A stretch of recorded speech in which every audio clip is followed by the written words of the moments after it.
12 a.m. And guess what? It is time for the next episode. What are we up to? 10, 11, 10? This is about 10 now, isn't it? 10 or 11? I think this is 10. I think this is the first. We made it to double figures. Well done, guys. Woohoo! Pats on the back all round.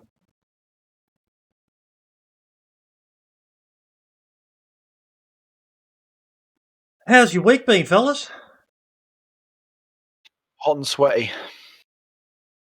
That's right. You Sounds fucking like Poms whinge like bitches when it gets fucking summer, and it barely breaks 30 degrees, and you just carry on like fucking you're stuck in the middle of the Australian outback. Degrees, I would fucking melt.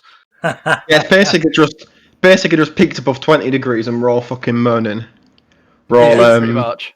It's one of the things sweating and trying to sleep and crying. The running man used to get the shits of me whenever it was summer, because he'd start moaning about how hot it was, and I'd go just take the piss out of him, and he'd always try to argue, yeah, but you need to put it into the context. What's hot for you guys is, we're not used to the hot weather. Still didn't stop me from bagging him out and calling him the moaning man. But yeah. Oh, so what is the temps getting up to over there for you guys? Probably the mid-20s, probably. Like 26, 27. And that's stinking hot for you guys. Where's that? Yeah, my phone is currently showing 23 degrees. It's showing it's on Tuesday, it's going to hit a high of 24. And as an overweight, hairy individual, I'm not looking forward to it. Yeah, it's 18 here now, so it's pretty cool. But I recently went bald, so I'm going to have a sunburnt head regardless of. Oh, dear. Yeah, Flur's just written in chat, 23, 24, even 25, 26 is just a perfect day for us here in Australia. That's like full-on summer for us here in the UK. That's literally t-shirt comes off, shorts go on, pair of flip-flops, out in the garden. Proper weather, that one. I'd be any colder and I'd start contemplating pulling out the tracky dacks and Ugg boots. Oh, fuck that. No, it's actually getting a little bit cool here. We've had some single-digit mornings and stuff like that, so we're the opposite, mate. We're big sooks when it comes to the cold weather. Like, I'm even sitting here. I've got my bed robe sitting next to me, so that when I finish the stream tonight, I can stick it on and go and sit outside and have a vape and a quick drink before I go to bed. Sounds quite nice, to be fair. So I had J1nzler in chat before, but I don't know what's happened to him, but we'll wait for him. And Fishy said he might turn up as well. But as it is, guys, it's just us three for now, and I think we can handle that quite easily ourselves. Sounds good. We're magic. Now, the first point, what's this Giazo.com that I clipped? What was that again? Waiting for it to load up, hoping no one posted porn. That was from last week, wasn't it? Just waiting for the porn to come up now on your screen. Oh, yeah, that was from last week. That was the clip that the one shared with us. Yeah, okay. I think it goes from where I shared the Reddit link, Captain Price's cigar. Just below it, I think it goes from there down. Is this week's lot. So from Captain Price's cigar,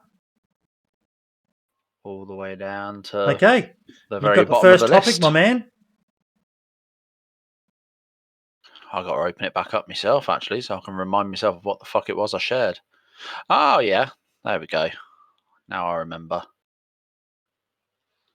You'll like this.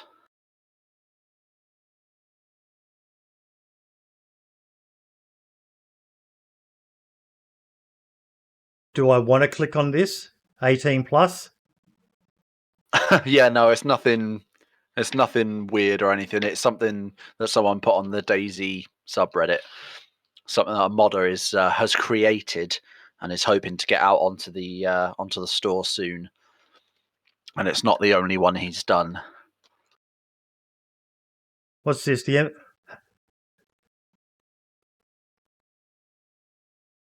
What the hell? Afternoon, gentlemen. Afternoon, Hey, Jinsler, Jinsler. how you doing, mate? I just had to quickly check Not too bad. who it was who joined because we never uninvite people, so we get people just randomly crash in on it. Fair enough. Hang about, Good we old just foo bar. that was priceless though. We're just looking at a clip. Well, hang about, I got my bottle in the way there. So which one am I looking at? The meme grenade? Yeah, so if you look, basically just look through a couple of the different ones he's got. He's got, oh, there, I was saying, posted 2 hours ago, my dank meme mod pack is now available in the workshop.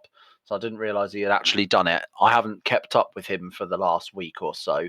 But if you scroll down to 11 days ago, there's one that has 906 upvotes.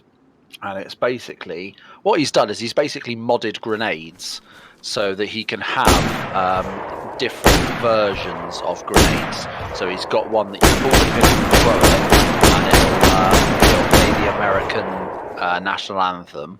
And he's got another one that when you throw it, it's a meme grenade that goes off and never give you up when it explodes. Yeah, Foxy just said that in chat. They're the smokes that make Rick Astley noises and stuff. That's the ones, yeah. I love it. Like I've got the other one coming later, but you got to have fun with it. As much as I like the serious side of the game, you've got to have some fun things in there. You know, things that when you jump in there and you see it, it makes you laugh, it makes you smile. Yeah. Now we won't be rude for too much longer. Jinxler, how you doing, mate? Thanks for joining us. No problem at all. Yeah, no, doing all right, thanks. Yeah, no, all good. Tell us all about yourself, mate, for those who don't know you, which is the majority of us, I'm going to guess.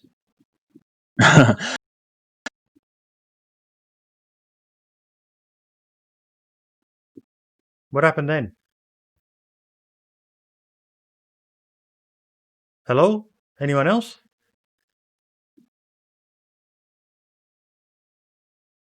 And is boomer technology broken again? I just had this buzzing noise and then I lost all audio. So start again, mate. Broke it. I hacked you, that's what it was. It was. Scripted. So yeah, tell us a bit about yourself, Jinsler. So I'm a Twitch affiliate streamer, mainly play DayZ.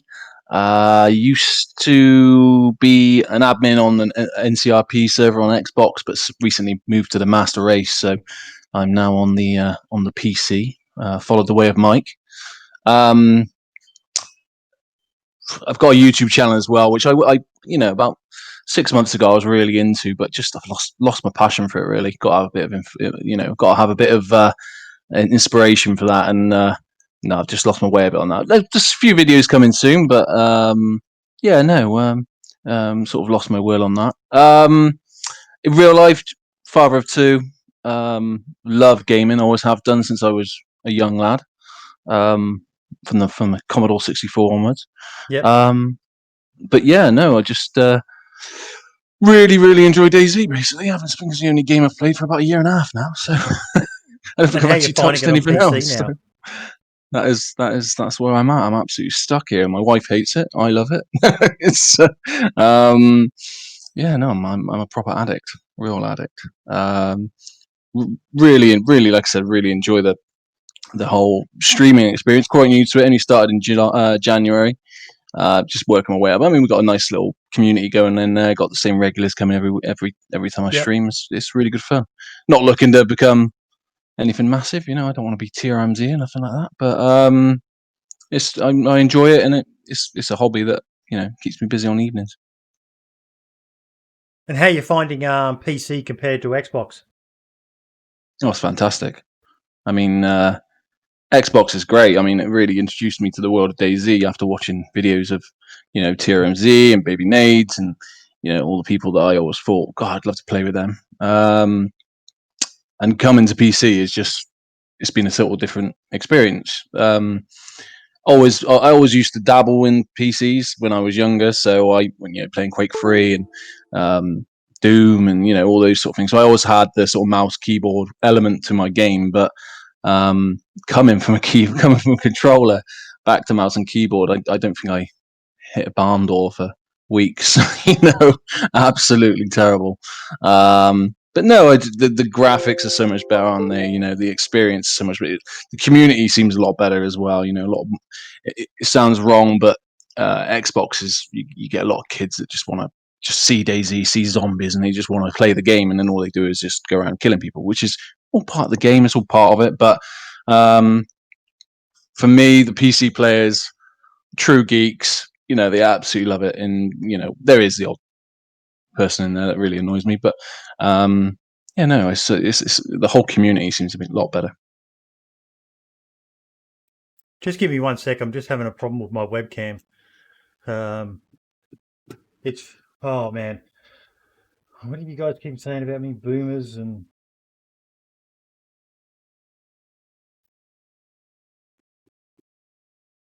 Hey, there we go. I managed to fix it. Holy shit. Can you still actually hear me? Yes, sir. Yeah, got you loud and clear, mate. It is definitely the boomer zone tonight because I am just breaking everything and somehow, yeah. Oh God, I'm embarrassing myself. No, that's good, man, because like I run a group here in Australia, just in a small Australian DayZ standalone community, and I just recently reached out. I said, I want to get a couple of guys who have got console backgrounds and that. So I think you're kind of in a unique thing. Like you've only got to look at someone like Don Sibley. He's got a PC, but he prefers to play the console. You're going to have a bit of a unique thing in that, you do get people come in and watch you who talk about playing on consoles. And I've got to say to them, look, I don't know. I just don't know how to play it on a console. You're going to have that big advantage over a lot of people in that you can explain from first-hand experience the differences between console and Xbox. Yeah, absolutely. I mean, what a difference as well. I mean, the just the controls, the movement, the freedom you got to shoot. Going from mouse to keyboard is far more immersive. Yeah. I mean, I'm not saying there's nothing wrong with Xbox. I mean, I played it for almost a year as soon as it came out in preview. I bought it and I played it until March this year. Actually, I was on Xbox, so I played it for a long time. You guys endured a bit of hell when it first came out on console. I mean, like for us PC players, we've endured years of hell at times, but it was pretty bad there. Some of the stuff I was hearing about it on console with the tents on the coast and something called the meatball glitch, and the frames were horrendous. Now I drop 2 frames now, and I'm like, oh God, what's wrong with it? But I remember running through Electro and just being like, and nothing you can even do about it. You can't upgrade your hardware. It's just deal with it, And I remember most of the players never went near a city. All we used to do was just sit in woods, because that was where you didn't lag out. It was that was it. But it would have been hard. Fishy's probably got a pretty good technical understanding of this side. Thanks for joining us, Fish. But it's pretty ambitious, a game the size of DayZ for a console. Indeed. Yeah, I mean, I was surprised when it did come out. It's such a PC game that for it to be on console, I mean, just the amount of buttons you need, everything like that. They've done a brilliant job of adapting it to a controller. But it was what a feat to actually get it onto a console. The ones just said in chat, I'd rather play on a toaster than on console. And I watch you guys when there's like, well, you don't now, you're on the master race, but I watch the console players and they're clicking through their inventory, and I just sit there and think, fuck me swinging. It's amazing they managed to make it, but I could think of nothing worse than, you got to put something into your hands and click through again to find an item to... What were you going to say, Mike? I think it works surprisingly well on the Xbox One X. Like I started playing DayZ on PC, but a friend had bought it on Xbox, so I bought the Xbox version to join him. And apart from the inventory being a pain in the arse, it actually runs surprisingly well. Obviously, nothing compared to a decent gaming PC. And for me, the difference between me playing on my PC and the Xbox, it's huge, but it's not as big as I thought it would be. The difference. Yep. I couldn't imagine trying to play this with a controller, and I see people on PC trying to play with a controller, and I have to give them massive respect because I can barely play it with the mouse and keyboard.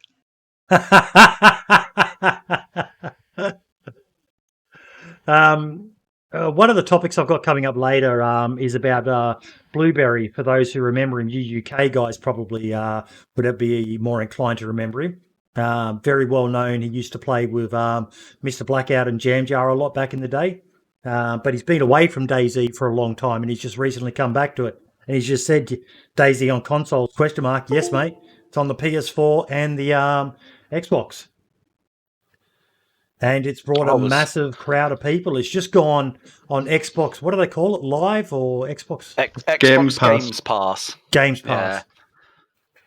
Which has I brought was so hundreds happy of thousands when it of came new out on people. console. Sorry, I Brent? was so happy when it came out. I was so happy when it came out on console because I had an Xbox and didn't have a PC at the time of DayZ first coming out on Xbox. I've only had a PC for about a year or so. And when they announced they were going to be bringing DayZ to Xbox, I was so happy.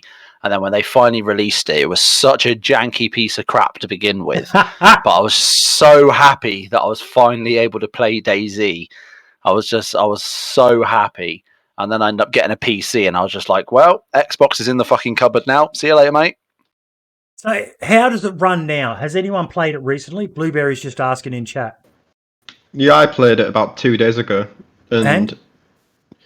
It's not bad. It really isn't too bad. I think when you play on a decent community server that hasn't got huge amounts of issues with duping and loot stashes, it runs surprisingly well. It still has issues around big cities, but it's a relatively smooth experience. Again, it's nothing compared to the PC, but it's to get a game of the size and scope of DayZ to run on the current gen consoles is still impressive, regardless of the flaws it has. Just trying You to have to find think it. about the style too, right? Like there's no survival games like this, on Xbox. No. The closest would probably be State of Decay. But that was more a story. Well, it's either story, cutscenes, or instant gratification, and DayZ is none of that. When I started playing this, I'm not even going to say how many years ago. You tell your friends, don't even bother unless you can sit down for 3 to 7 hours. And sure, people want to do that on Xbox, but 3 to 7 hours of nothing is not going to play the same for console players, really. I think a lot of people want that instant gratification, don't they? Sometimes, and you see it. You see the amount of coastal PvP on official servers on PC as well. But I think it seems to be a lot worse on some console servers that I've played on. Just basically people spawning in, not giving a shit about talking, and just going on some coastal fuckery, really. I mean, for months. I mean, when I played it, it was go on PvP, shoot each other. That's go on Publix, shoot each other. That's all it was. It wasn't until I got wind of NCRP that just started up. Reno started it up, and Pizza, two of my friends, and I sort of started playing on that, and we started doing a bit of role play, and we started going along that element, and that's when it really took off for me. That's when I really started to enjoy it. I just brought up a tweet, and Aidan Baker asked the dev team, will there ever be mod support for console DayZ, like traders, guns, etc., because mods really bring DayZ to life. I know you guys know how much better DayZ is with mods, like Bethesda did with PS4 and Xbox. They added actual mod support for their games, Skyrim and Fallout. And the dev team replied, we are working on something that will give the console modding community more creative freedom, but full mod support, like you mentioned, is currently out of reach. So that's a bit sad for them, but it is what it is. It's not even really up to them. No. I think it always surprises me when people compare mods on DayZ to Bethesda, because obviously they've got the resources to build a whole front end for the mods, whereas obviously on PC, any DayZ mod is through the Steam Workshop, which just couldn't be achievable on console. So I think that they would have to make a separate front end for a mod and for the modding to be possible, I would believe. So I think when you consider that resources are probably limited at Bohemia, they're not, it's going to be difficult for them to do it that way. So they'd probably have to find some sort of workaround. Well, and they're responsible for the content and the mods. That's the main reason you see a different style of mods on console versus PC. Is Sony and Microsoft have very strict standards, and I know it's kind of a joke when you think about an early access game and the history of this development cycle for this game, but they have specific standards, and the game company is responsible for that. So to open it up for community mods, they have to basically own those mods and any repercussions from that. And that can get like they've already had to pull out the names of the guns just to cover their butts licensing wise. They can't really babysit. Like you said, they don't have the size of a team to babysit all of the mods that are going to come for this game. And as you say, Sony and Microsoft have always been really resistant to have or to allow mods on online games, because obviously it gives people the potential to hack into their system, doesn't it, to a certain extent. So I think it would be difficult for them to allow mods to be allowed on a persistent online game. I can't see it happening unless Bohemia in some way repackage mods and release them as free DLC, but again, I can't see that being a thing either. It'll be interesting to see what they actually say, because they've obviously got something planned, and you guys have explained there's limitations as to what they can do. They've been talking in chat about it as well. So, yeah, I know how happy they were when they got access to the files, and they were able to change some values and mix things up in that. So it'll be great, but it's console. It's always going to be limited compared to PC. The next one, though, Brim, I saw this post from Batty as well. Yeah, those pictures are really something, aren't they? Absolutely phenomenal. For those who don't remember, Batty was an amazing community manager we had for DayZ. I'm not sure if she was actually a community manager, but I think she was actually a community manager, and Martin was the marketing manager or something. But he had a dream to visit every existing DayZ IRL location, and she thinks she's done. And she's got a folder with pictures galore. Yeah, I think the great thing with it as well is that in that file, in that link, she puts pictures of the actual real life place and a picture of the in-game place on Chernarus as well. So you can see like a side by side of, this is what it actually is, and this is what we've made, and this is the inspiration for it, the actual real life place. And I think it's absolutely brilliant. It reminds me of I think it's about 3 years ago, when I believe it was Toprek did a YouTube video where he went and visited a bunch of different places that various areas of the map are based on as well, that I think didn't get enough credit.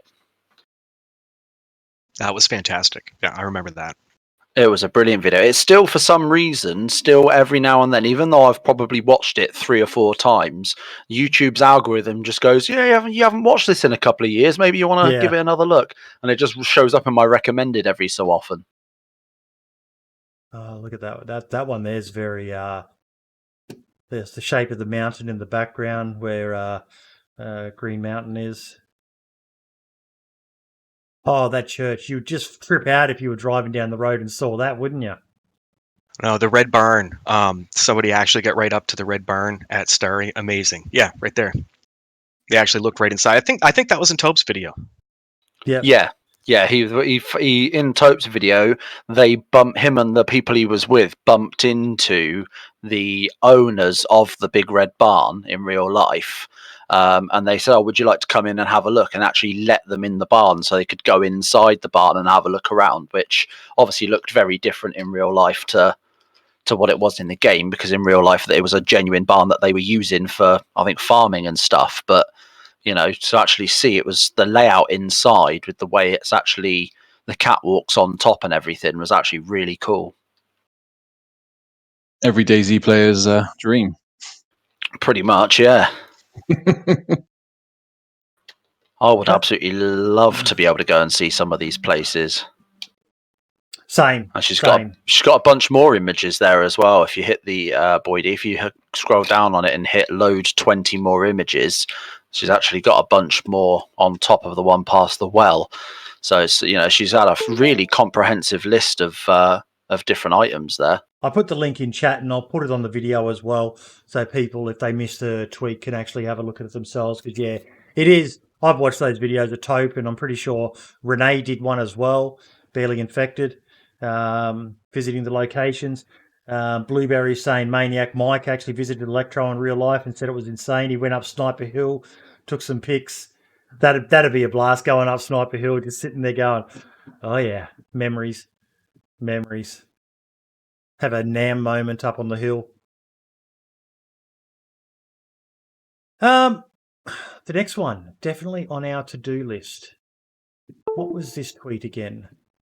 Are they ever adding broken limbs back in? So we've heard it before, but I just wanted to reinforce it. They're saying it is definitely on our to-do list. I know we've got broken bones in the medical attention mod, but they're a little bit janky compared to how they used to work. I know in the back of everyone's mind is, if you're going to implement it, please don't let it be as bad as it used to be back in the very early days of DayZ. That would just be, Yeah, I don't think any of us really want to be tripping over our own toenails at this point. And dying because of it. I happen to like being able to go in and out of those log cabins and not dying, so yes. let's keep that. Yes.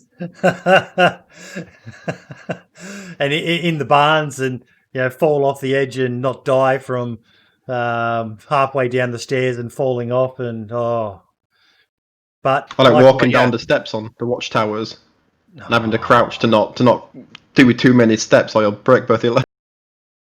That's still a thing now. Yeah. Well, that's the janky building part. Yeah, man, that. I broke my legs on the DayZ Down Under server just today, going down one of those watchtower stairs. Oh my god, they are insane. Took about a third of my health as well. As you imagine it would. It's a fair way up, those things. Did anyone see Asmondian's latest chart?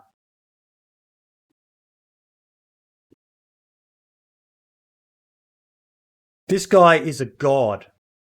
The animations he comes up with, I don't know why the dev team haven't hired him. Good old Asmondian. Yeah, he's awesome. Absolutely awesome. I will honestly say, I think he's genuinely saved a lot of people's lives in the game as a result of some of the things he's put up. The amount of times I've thought, I keep dying from this one particular thing. I don't know why. Then I log on to Twitter and just all of a sudden he's got a picture there and I'm like, oh, what's that? And it tells me sort of how to not die the way I've been dying. That's what I've been doing wrong. I found the nutritional information for food the best. Yes. What is the best thing to actually eat? Yes. I was like throwing one thing away but keeping another, and I was actually keeping the crap thing, and I needed to keep the other thing. And it absolutely helped. Yeah, Brilliant. I think for me it was the clothing. What's waterproof? What's not? What the different warming factors of each items. Because I saw that one around about the time Livonia came out. And that was when Livonia came out, was the first time I'd ever played on the experimental servers. And then I obviously bought Livonia afterwards. And I can guarantee having a firefighter outfit on as a result of seeing that it was the best from one of Asmondian's tweets is definitely saved my ass on Livonia more than once. The other thing I love the most... Does it rain in Livonia, does it? So, does it rain just in Livonia? Spits. Just a little bit, mate. Nothing to worry about. Just a little tiny bit. Just a drizzle. But you can just cook some food and throw it in your pants. You don't even need to wear waterproof clothes. Like, they need to fix that, because I myself was doing that on Livonia when it first came out, thinking, oh, this is hardcore survival. And then everybody I meet is like, no, just cook some steaks. Yeah. But no, I'm not going to jump ahead. There's a topic. Have you played coming up that'll address have you played on Doug recently? They've actually taken that out now. So you no longer have the advantage of having cooked meat in your pants. You die of frostbite basically every time you play. It's an experience. Yeah, but the problem is they haven't implemented any sort of waterproof. So yes, the mods have done, the mods that have done a brilliant job of actually taking that out. You don't basically food is warm to start with and it cools down. So when you log back in 2 days later, your food's cooled down. So you can't run around with 6 steaks in your top and survive the wet. The problem is, like I said, there's no dead waterproof clothes. So everyone's it's really made it a real hardcore experience. It needs to be balanced. The only one I'm aware of is Fireman's outfit. It's about the only one that'll give you the full. But even then, if you don't have wellies on, you still get the wet status. But going back to Asmondian, the one thing I love about this guy is if you ask him if you can use his stuff, yes. And he'll send you a link with every fucking graphic he's ever done.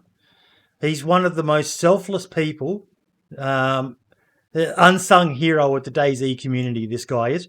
I keep on asking him to do an interview with me, but he's a very humble guy as well. And he's worried that his English isn't good enough. Maybe one day, but he fascinates me that he does these high quality images just out of love of the game.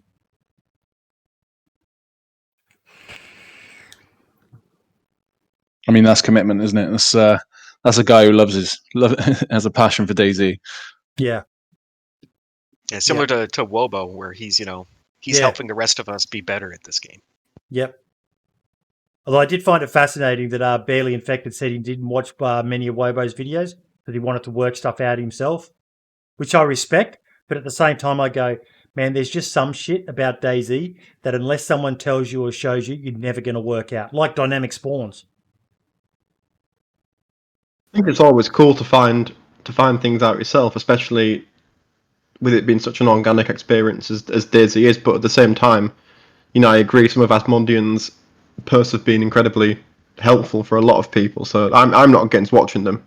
Obviously, I do love finding strange things out yourself, but at the same time, everyone needs that little bit of help sometimes. I think the classic that I always seem to find that people just do not know is things like the Firestarter kit, the bit bark with a single stick. People, I still have people that have been playing the game for weeks that say, how the hell do you do that?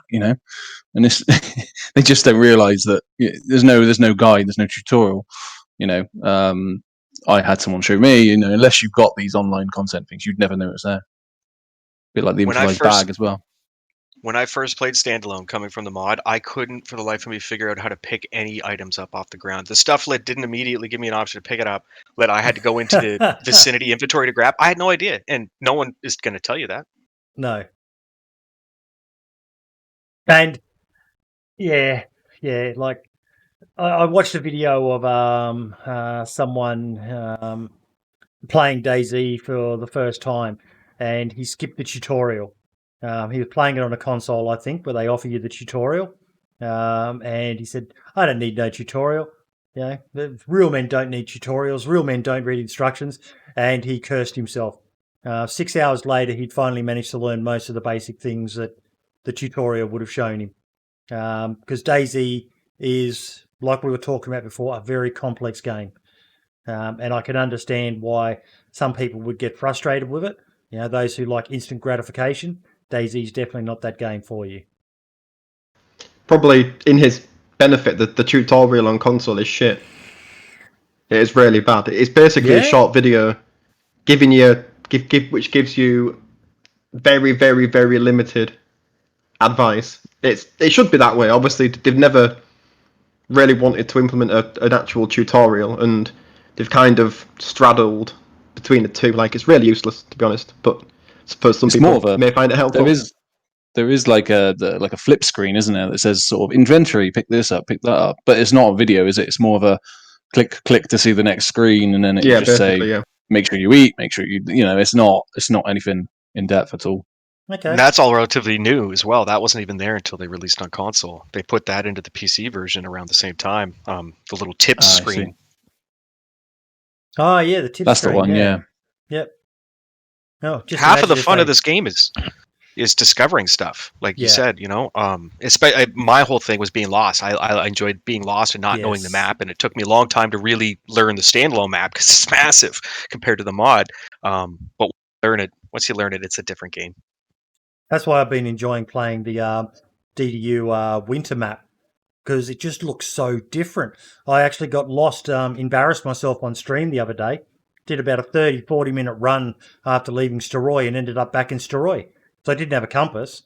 Yeah, I usually always carry a compass because you can still get lost in some bushy areas if you're not paying attention and you start knocking your mouse a bit to the left as you're running, and next thing you're off course and that. But I did a full 360, about a 30, 40-minute run, and I'm coming up on this town and I'm going, what the fuck? And I'm looking at it, and my mind's telling me it was Steroy, but I was going, it can't be Steroy. What town's got a police station and a medical and a little church on that? So I went to the sign, and sure enough, I'd fucking gotten myself completely lost just because it looked different. So I've been loving playing Chernarus on the winter map just for that exact reason. I love being lost as well and discovering things, and yeah. I think that's a weird thing as well, isn't it? With the winter map making everything look so different. Like, you wouldn't think that it would make things difficult and different like that. You would think that, you've been playing this game for X amount of years. I know this map like the back of my hand, but a little bit of snow on the ground and all of a sudden your GPS is completely off and it's like you're running around with your eyes shut. It's madness. Fishy, I Do you like your remember when comment they there. changed? The Go ahead, tutorial sorry. should be how to craft a knife from stones, and that's it. It should literally just spawn you onto a server, put 2 stones in front of you, say combine 2 stones to make a stone knife, and then spawn a chicken in front of you and say dinner, and let you work out the rest of it yourself. See how many people die from eating raw chicken breast. Tutorial done. That should just be the tutorial. Yeah. Literally. Now, what were you going to say, Welcome to Fishy? DayZ. Here's salmonella. Yeah. Well, I was going to say, you guys are talking about the winter map. Do you remember when they did the fidelity update and changed all of the trees? I think they redid all of the trees, all of the Yes. lush grass. I could not navigate when they did that because my familiar little landmarks were all covered in grass and trees. And running around in circles for hours. I still don't know if I like the tree update. I like I was at least watching Blueberry's video when he was running with his mate in it. I can't remember if it was Gav or Mike. I should, but they said, I wonder if you still do the tree trick, and that was hide inside the palm or the pine trees. And basically just blend in, especially if you're in a ghillie and that. And you can't really do that now because the way they changed them. I don't know whether I like the new pine trees in particular. They still eat bullets. Yeah. Oh, Yeah, they don't. do. I died to that last night. And yes, Dewan, I do know that Adam worked hard on that update, but I still don't know if I like those pine trees compared to the way they used to be. Like, you used to be able to hide a barrel in the fucking tree. I remember I had a barrel on that road between Novi Sabor and town to the south of it near the castle. I can never remember its name. Right on the edge of the road, stashed inside 2 pine trees that were right next to each other, and no one found it. And that was on Pipsy server back in the day when it was high pop. Everyone would just run straight past it with the green barrel. I think I ended up getting another one and sticking it in there as well. No one just ever saw it. I used to do that behind the gas station at Kamenka. Really? Oh yeah, there's a row of pine trees. Yep. That's where all my barrels were, and that I was doing that before there was even a military base down there because no one went down there anyways. I do miss some of the places you could stash stuff with the old the way the trees and stuff were, but it just you can bury stuff now, so it's gone from one to the other. Although you can't really bury stuff on the winter map, it just sticks out like crazy. Next post from the DayZ dev team. I've been loving it. Been watching them very, very closely. So what was this tweet in response to? Yeah, the situation at the moment is a bit, what are they talking about?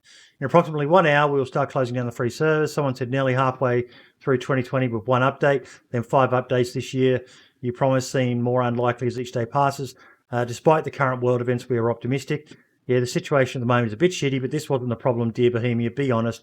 What problem do you have in mind? We said we are optimistic. The work on the update 1.08 will progress as well. And the reason I posted this one is, man, Jacob has just turned around the DayZ dev team account, hasn't he? The responses, and some of them are fucking hilarious. When he real funny, funny. It's great to see, and people are responding. Yeah, he's got a really good mix of like genuine like business and being, you know, answering a question in a very company professional way on one tweet, and then on another tweet, knowing that someone has tweeted the DayZ account with a bit of a jokey way of saying it, and then he'll banter back, you know, in a clever way without being rude. And I think he's got it down to a fine art on that one at the moment. He's doing really well, and it's so good to see. After it was dark there for so long, and you know everyone was saying who the fuck is even on the team now, and then it all seemed to kind of turn around once we found out Sumrak was the new project lead. And now, you know, like, from what I understand, Jacob's still fairly new on the job. But my God, I'm loving what we're seeing. Yeah, I think we stumbled across Jacob about 2 or 3 weeks ago, maybe, on the podcast.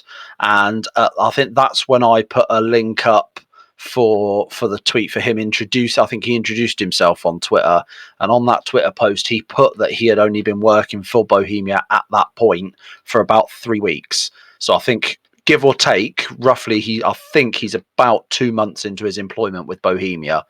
And to be honest, so far I'd say stick him up for a performance review and give him a fucking gold star. Yeah, he's doing fantastic. And I've been chatting with him, and I won't give away anything he said to me in confidence and that, but he's got more stuff planned, and it's going to be great and like you're saying there, Batty was fucking amazing. She was the standard that we all loved. Even Esmos beforehand, Esmos was amazing. Batty was just next level. And Jacob just looked like he's making the role his own, and we're all going to be along for what's going to be quite a funny ride by the look of it, because I love his humour. And yeah, it was good seeing Batty join the community groups and all the rest of it. The next one, Lottie posting that she's left the Karma crew due to differences. I don't want to get into too much in conspiracy stuff, but I just thought that was fascinating. There's so much movement happening with people, and it does worry me a bit that there's starting to be a bit of angst between people, is sort of where I'm getting at with this. And I'm not saying anything, I have no clue why Lottie's left, but yeah. I didn't see that coming, to be honest. I mean, I'd like to say I have no idea why she would left. I didn't really keep up with, you know, with the whole situation in general, and the whole sort of Twitch team situation in general, regardless of whether it's Karma Crew or anyone else. But I can't imagine what the issues are, and at the end of the day, it's, you know, that's up to them to deal with. But it just seems like a really weird situation that I've noticed looking on Twitter recently. There seems to have been a few different people leaving different stream teams from different games, and sort of, you know, things sort of breaking down a little bit. So I'm hoping it's not a start of a snowball effect of negative shit, basically.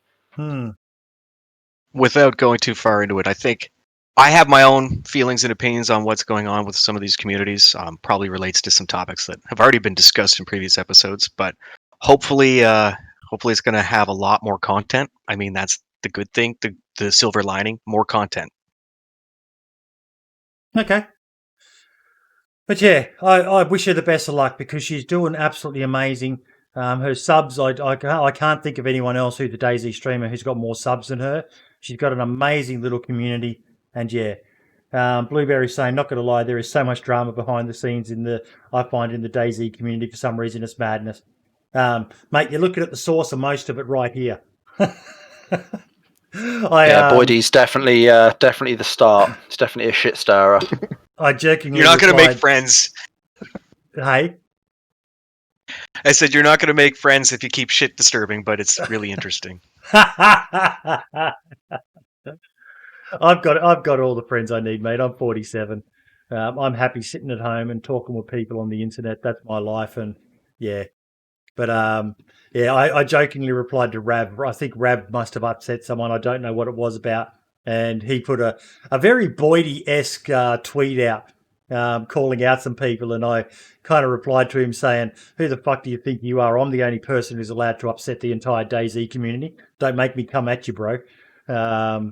Yeah, but yeah, I did read all that with Rav stuff, and I will say it did make me giggle a little bit more than it probably should have.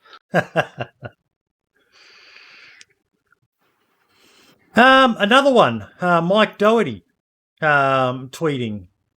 In case you didn't catch this, the new location will be cold. And it's a tweet from the dev team. We haven't forgotten. Work on 1.8 is progressing smoothly. The update is going to contain a number of important bug fixes and improvements, as well as new content, weapon location, etc. We'll be able to share more once we finish work and tested everything. Stay tuned. Now, everyone was surmising that the new location will be cold, but the key thing I took from it, they didn't say a new map. They said a new location. Yeah. There's a lot of people I think as well, it's... Yeah, see, I think because obviously Sumrak's now the project lead, I think a lot of people have leaned towards Namalsk with that. And I'll be honest, when I saw that pop up, Foxy Poke kindly shared that in the podcast agenda and tagged me in it. When I saw that DayZ tweet then saying, yeah, I didn't expect the word location to be in there, because that seems like Jacob doing good work as always with a very professional, approach to that tweet. And but I sort of read it and I thought, well, yeah, it's just your normal. It's gonna, the update's gonna contain a number of important bug fixes and blah blah blah. And then I saw the word location and I went, oh, hang on a minute. And my ears kind of pricked up like an Alsatian at that point, and I thought, oh, hang on, this is just taking an interesting turn. I can't see it being Namalsk. Like you said, Boydie, it doesn't say location, it just says map. It just says location, not a new map. So I think it is going to be, like you say, like a little ski resort type situation, or something up in the sort of the very northwest of the map, up near like the what's it called, the biathlon arena, or out west near Zvir or something like that, because I think that's an area of the map that's been a little bit sort of neglected over the years. I don't think it's really changed up there very much. Maybe going to add some snow to the map. Mountain range. I think any change like that's going to be a positive step in the right direction, give us something new to explore. Yeah, it can't be in a mouse, can it? I think even with Sumrak as lead, assuming there's legal issues with releasing the mouse as an official DLC, so that's not just going to go away when Sumrak's project lead. So I think it'll be potentially something in the northwest that's a bit snowy and cold, maybe. It's nice that they're still adding to the maps, for example, with the fairgrounds, and they haven't just called it quits. It's nice that they're continuing to update it in something like a ski resort, like you said, or even if they increase the height of the mountain ranges to the north and west and put a bit of snow on top, that would be really good. Yeah, I'm down with it. I like a lot of the changes they've made. I miss the old stuff. I hope someone can reinvent the original Chernerus map, and even some of the earlier ones we had, as they made a few changes like Mishkino Tents and Tizzy, and keep a bit of the original stuff, Northeast Airfield and Belota. But I do like when they change stuff. Like I loved when they changed that entire Western Corridor. I used to love just running up and down there through all those mountains, getting lost, and yeah. But kind of tied into what you were saying about with Namalsk, one of the things Adam has said is that why it's taking so long is the game's just not at a state where he feels it'll make the most out of Namalsk. And Exclusion, who's in chat right now, did a really good video. What can we expect from DayZ 1.08? Did any of you watch it? No, I'll have to check that one out. I won't play that's it the all, one thing I didn't get around to. but I'll put a link So I in there. thought to myself the other day, Namalsk, what is happening with that map's development? And after reading up on the past 2 dev blogs for it, I found some pretty interesting information. For I those of plan you who on don't making know that what video Namalsk my is, it's a hungover map video found for on DayZ tomorrow. mode for Armored There you go. 2s. Yep. The map I'm But there he with you. basically Island delved dominated by into its harsh status landscape reports cold and climate. other tweets This and map has just a been in lot of development now for information like 2 years and by a guy summarized called what Sunrak, he feels who is going to be in 1.08. So I really encourage everyone to take the time to go watch that video. It's an amazing little effort that he's done. I love the thumbnail for it. The thumbnail is brilliant. But it was a very, very cleverly done video, and Exclusion deserves to be applauded for going in there and just looking into it and coming up with some very, very logical assumptions as to what he feels is going to be in 1.08.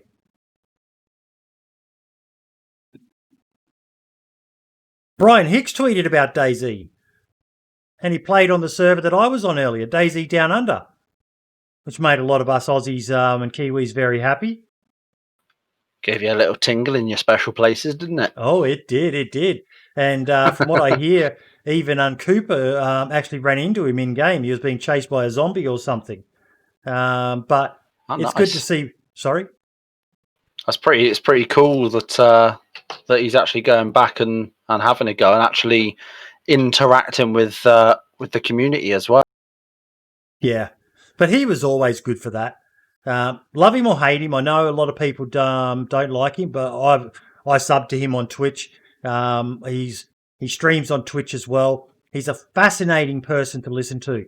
One of the things I always loved about Brian was he has this, when he talks, you just want to listen to what he says because he has quite good insights. I don't always agree with a lot of things he says, but I still appreciate his insight on stuff. And he does talk about not just DayZ stuff. Like at the moment, he's mostly playing Star Citizen.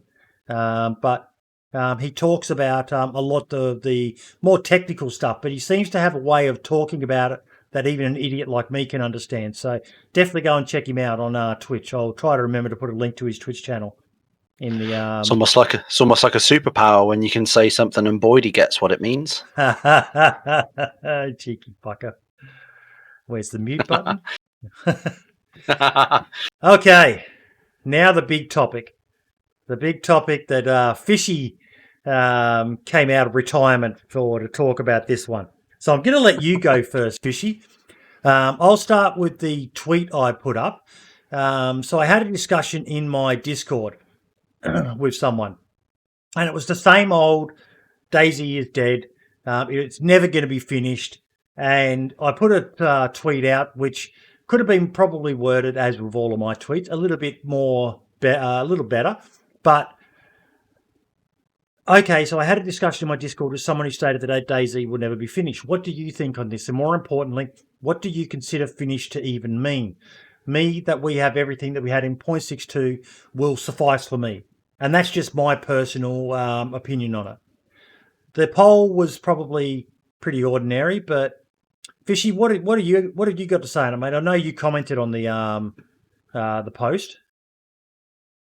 I think Wolfgeist stole my thunder. I don't know if you've seen his tweet on it, but pretty much you have to redefine your definition of finished. And if you have a proper definition of what finished means for this game, then yes, it's going to be finished. Is it going to be what everybody wants it to be? 100% no. It is not possible for them to give everybody what they want. And I'm not even sure if they can make the argument that they need to get it to 0.62 level feature-wise. And if that's everybody's watermark, which honestly for me it kind of is too, we might not necessarily be as happy as we could be, but we're going to get a much better experience with this finished product than we ever had with 0.62. What do the rest of you think? I think it'll be finished for some people, but as they say in the tweets, and Wolfgeist has said, obviously, what people what people will define as finished will be different for each person. So, like, some people will be happy with the game as it is now. Maybe not many. Some people will want parity with 0.62, which I agree with Fishy. I think is probably the watermark that I would have. I think a lot of people on top of that may well want parity with the Arma 2 mod, which is never going to happen. So I think for some people they'll be happy and we'll see DayZ as a finished product, but the vast majority of other people will probably be somewhere in the middle, where I think we'll move towards feature parity with 0.62. I don't think we'll touch on that totally. So I think some people will be happy, but I think a lot of people won't consider the game finished in their opinion. But What about you, James? I mean, in this day and age, I mean, when is a computer game ever finished? Exactly. Even Call of Duties are updating. There was a time when they'd release something and that would be it, wouldn't it? But now, people almost expect games to continue to be updated, to continue to be DLC'd. For me personally, just a bit more work into the whole survival aspect of it will be perhaps the medical side of it. Broken legs, a bit more injury prone. So it's actually, when you get shot, it's not just a case of bandaging. That would be perfect for me. I love the game as it is. Personally, I absolutely love it. But any changes are all welcome on my part. And I embrace them. I've never been critical of BI, because they're doing a great job, and personally, I think they're doing a really good job. So anything they bring to the table for me, as long as it's not a setback, which obviously some of their updates are, I embrace it and get on with it. Super Freaky's bringing up something in chat that I will honestly admit that I don't have much experience with, because I pretty much 99.9% of the time I play on community servers, and community servers that are run by very good teams of admins, the sort who are sharing bans and all the rest of it. He's saying that on official servers, hackers are out of control. Have any of you guys ever played on official servers lately? no. Nope. No, For that I've reason. not played official servers. Yeah, I've not played official servers in. I don't think I haven't played official servers since Livonia came out, when I played on the experimental, and then as soon as Livonia came out, the modded community server that I was playing on, they opened up a Livonia version, and then I ended up playing on that. So again, it was a community one with a good admin team of awesome people who I'd been made friends with over the course of some time, and didn't have to worry. So, but I think like you say, like Freaky says, it's getting to be a bit of an issue on official servers now. It seems like every day I go onto Reddit, and the DayZ Reddit's got loads of different posts about hackers doing this, that, and the other, and people have got clips of it or have streamed it on Twitch, and it's starting to get out of control again now. That's what he's saying. I haven't seen a hacker since I started on PC. This last month has been out of control. So that's something they obviously need to work on. But I did see a comment from someone saying that that they have been working with BattleEye on it. So BattleEye, I always hear a lot of people talk bad about BattleEye, but I don't know enough about it. Do any of you guys? No. No? I think the free weekend will have also increased hacker activity, won't it? If people presumably could download the game freely on alternate accounts, if they're not IP banned, I'm sure that probably I know that was only over a weekend, but I think that probably massively increased hacker activity over that weekend at least. But it's definitely been a you just see on YouTube as well, like the amount of videos of hackers seems to be increased. I saw TRMZ kill a speed hacker on one of his streams, and I think that was on a private server, so they were banned.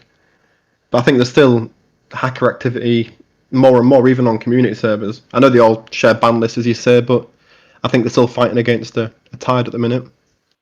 Yeah, I think there's always going to be one or two that are going to slip through the cracks on the community servers.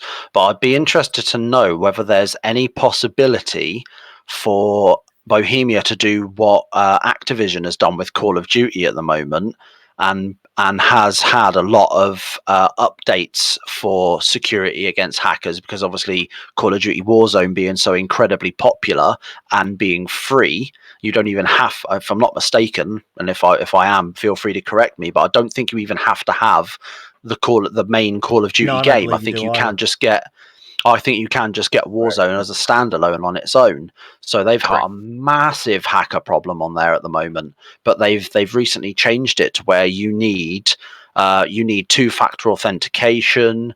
If you get banned, it's banning your IP. You're getting hardware bans, so people are thinking, oh, it's fine. I can just go and get a brand new account, new email address, download it again. But then they're finding that their motherboard ID is banned, and so they're switching out motherboards and hard drives and basically building whole brand new computers, and it's making absolutely no difference. So I'll be very interested to see if it's possible for Bohemia to implement something along those lines, to their capabilities, obviously being a much smaller company than Activision, to really curb the hacker situation. I think if they're working really closely with BattlEye at the moment, then I think we should see something relatively better than what they've got now coming in the near future. No numpty. Well, would you consider this a competitive shooter? Because I can see where a game like Call of Duty Warzone, they've got more of an incentive to get rid of the hackers, because the whole point of that game is you winning and leaderboards and all that fun stuff, right? So I think it's the point of the hackers not, is basically to be dicks. Yeah, it's not quite on that same level. So I agree with what you're saying there, Fishy. I don't think we're going to see anything on the level of what Activision have done for Warzone, but it would be nice to see Bohemia take that little step forward and do something to, in order to play, you need to have, some sort of two-factor authentication or something like that, just as a stopgap until they can figure out something a bit more permanent. I think even though DayZ is not a competitive shooter, though, it's something that people are able to get so invested in, and obviously it's kind of the experience of playing DayZ is so different to other games in the sense that you're effectively, each life is a whole new story and adventure that you're creating. So I suppose if that's taken away from you by a guy speed hacking and shooting you, I can see why it's important to the DayZ journey that hackers are stopped, really. Oh yeah, for sure. I played the Battlefield series competitively for more than a decade, and I never was invested as much as I am when I play DayZ. It's a totally different style of game. So for you to get killed by a glitcher or a hacker, it's extremely salty compared to getting killed by somebody hacking in one of those games. Okay, whatever, that round is done, fine, start over. Well, maybe I had 3 weeks invested in that character. Who knows? Yep, totally agree on that point. And that's why I kind of lean towards the people who cheat in DayZ are generally, as a rule, they're not nice people. They're not nice. They're doing it because they know they're fucking with someone. It can be absolutely heartbreaking, can it? If you've grinded, you've got all that gear, you've got that AK, you've got that M4, and if I've never experienced hacking, but it's bad enough when you get shot. But yeah, no, imagine just getting taken away from you after all that hard work. I would certainly be pissed. I've actually got a video for that. 0.61. I want to say 0.61 on I think it was JCon's community server, and I got killed by a hacker who shot me through walls. And I happened to be recording it, sent that clip off, got on his TeamSpeak, and that guy was banned almost instantly. But yeah, that was back when it was a real grind to even make it to the Northwest Airfield for me, let alone be fully kitted out and then to be headshotted through a wall. Yeah. I don't get it. I don't get it in this game. As Blueberry's saying, DayZ's a journey. It becomes beyond a game. Sounds crazy. I've met lifelong friends through it. No other game like it. And these people they come in and you invest so much. Like even when you get killed, and it's a legit kill, it still can devastate you. Like the amount of times when I haven't been streaming and stuff like that. Sometimes even when I have been streaming, it's just like, sorry guys, sorry, I can't. I just can't go on. I've got to walk away. It devastates you like no other game can. Foxy Pope's comment. You see that? I tell you what I want fixing. Gunplay needs to be a little bit more balanced 90% of the time. Yes, I say that all the time, Foxy. That pisses me off. Like, some of my best memories of the early days of when I was PvPing a lot was when you got unconned and you were laying there. And yes, it'd be frustrating when it was like 10, 20 minutes, but you were always hoping you were going to be able to get up again. And I know it was a bit buggy there for a while where, half an hour, 40 minutes later, you just said, oh, fuck it, I'll just respawn. But if they could get it to, maybe the 10-minute or so mark, so you've still got to invest that time in hanging around and waiting, but that you don't bleed out so fast. And there's a chance, like I would even love it if for maybe a minute after you are dead, if you're running with a squad and one of them has a, what do they call them, the EPIRBs? No, that's the emergency beacon. What was that, sorry? The defibs, sort of the defibs, yeah. The defibs. The paddles.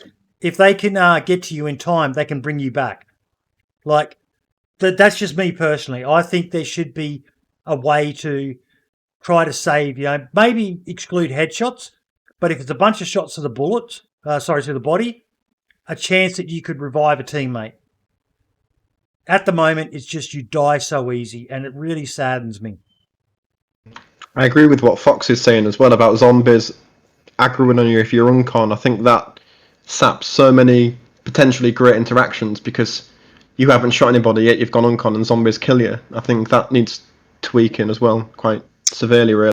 Also, I found recently I've been getting shot at, and the zombies have been coming towards me instead of towards the gunshot.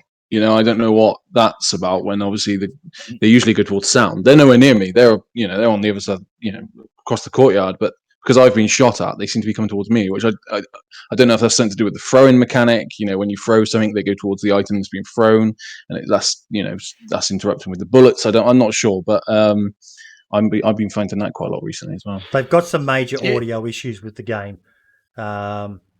Again, watching Blueberry's vid, and his partner shot a silenced weapon, and it just every fucking zombie aggroed. About the only two silenced weapons that work properly are the VSS and the Amphibia. Everything else, you may as well just drop a fucking grenade. It's that loud, and it just aggroes everything. Yeah, I think the zombies, the way they aggro, going back to that, like you say, with the shots and then not running to the shots. I've noticed on the server I help admin with, I aggroed a zombie the other day on purpose to see what they would do. And what I did is I aggroed the zombie, it ran up to me, I let it hit me once, and then I teleported myself about probably 20, 30 meters away into a building just to see what the zombie would do. And it's almost like it had a homing beacon and just knew exactly where I went, because I didn't even go in the direction the zombie was facing. So that zombie had to literally turn about a 90-degree angle and then run towards the building that I had gone in. So it was really weird how it was almost like the zombies had some sort of like GPS on my arse that they decided they really needed to go towards. And just somehow, even though I teleported, they didn't have a line of sight. They didn't have the sound of me running. They just still somehow just magically knew where I was going. So I wonder if there's some sort of like some way that the zombies are coded to automatically know how to aggro and where to run. Oh, I totally agree with that. The amount of times I've used zombies to my advantage. So I thought, I'll get a load of zombies and I'll chase them up there, and then I'll take them into a house, and they just stick on me. Yet there's 4 other blokes in the room. They've picked their target, and that's obviously how their AI works. That it just goes onto the target, and that's that. If I locked myself in a room and then someone else moved, they might then go. But I've seen people just stand there while I get beaten to death by zombies, and they're a meter away. They definitely got some work to do. The Bohemia account tweeted as well, which they've been a little bit more active lately as well. So I wonder whether they're starting to realise that they need to lift their game. They've got a bit of a reputation, the company. You hear a lot of people when they talk about DayZ, they say, yeah, a lot of the bad things happened because I reckon it was the higher-ups and that. But they released a May update where they talked about all of their games across the board. DayZ got a mention again. they're hiring as well. So if anyone is in the industry, consider working for them and helping our favourite game. Visit careers.bohemia.net for more information. But they do an interview with Bohemia's in-house lawyer. I cannot pronounce that, Lemberger. But let's get to the DayZ section. The DayZ team is making good progress with update 1.08. We'll share more details soon, but you can expect a number of new features and assets, as well as many bug fixes and balancing tweaks. It'll be worth the wait. In May, we've had a large influx of new DayZ survivors. This was the direct result of various sales across all platforms, but one of the biggest drivers was DayZ joining Xbox Game Pass on console. Additionally, we held a free weekend on Steam between May 21st to 25th, on which well over 300,000 people participated. Welcome to Chernerus and Livonia, everyone, and talking about the postcards competition they did, which Joel Dino won. Most people have probably heard of Joel Dino, and asking people to follow the Twitter and putting their top tweet out there, which was, we would like to welcome all the new players at DayZ. We would also like to get them help as much as we can. What advice or useful tip would you give to the newcomers? Guys, what advice or tip would you give to a newcomer to DayZ? If you're playing on officials, get a bloody microphone, because otherwise someone will shoot you in the face. It won't be me. I'm not that much of an arsehole on a daily basis, but someone will definitely enforce the no mic, no life rule. Yeah. Personally, I'd say get a knife. First thing I always do in every DayZ server I start is aim to get a knife or a sharp object so that you can cook, you can cut rags, you can fight with it. It's your go-to, really. I like Goofy Always comment try in and- chat. Be patient. Bingo. Spot on. I would say always sort of an extension to what Brim said was always try and talk. I always try and talk even now, even if I'm being shot at. I try and talk it out with them, and I think it's some of the most interesting interactions I've had have been when I've chose to talk first rather than shoot. I think that's the beautiful thing about this game, isn't it? It's that interactions rather than that whole just running straight into PvP. I mean, it's obviously the PvP side of things can be fun and exciting, but I think the best part of the game is that having interactions and that having a chat, making friends. Trading. I'll give you a can of beans if you'll give me a couple of bullets for my gun or something like that, and just having that experience rather than just shoot, respawn, and start all over again. Take a chance. That'd be my advice. Take a chance. Like I say all the time, if you want PvP, load up PUBG, load up Warzone, load up Battlefield, load up fucking whatever. But DayZ is more than just a PvP. Take a chance, whether it be trying to do an insane play, something like Tope does where he hides in a pile of trash and jumps out and scares people and kills them, and or take a chance with talking to someone. You just like Gab was talking about earlier, and I'm certain it's the same with all of you guys. The people you meet through this game. I've met so many people in game who are still friends with me to this day. So take a chance, and I know, as we were saying before, it's hard when you lose everything, but at the end of the day, it's just gear. And even on a hardcore server, you'll get back there. And for me, I enjoy looting as much as I enjoy interacting. Oh, piece of candy. Oh, piece of candy. Yeah, and I think, like you say, making those friends is just is incredible. I mean, one of the servers I used to play on before it unfortunately got shut down, one of the admins for that server recently jumped into my Twitch chat, stopped and had a chat with me, subscribed to me, and gifted a sub. I hadn't spoken to the guy in months. I hadn't spoken to him at all this year in 2020. I hadn't spoken to him since probably middle of last year. And he jumped into my Twitch chat. We had a good old chat, had a catch up about the old times on the server that we used to run on, and he subbed to me and gifted a sub. So this is people that you can make friends for life through this game, and I think it's you're not going to get that in PUBG as much or in Call of Duty. It's much less likely, I think, in those games. Totally agree. I mean, even on the Xbox community, which I was part of, I made so many friends. I mean, yeah, we over the lockdown, we've actually all got on the video chats. We've been on Zoom together.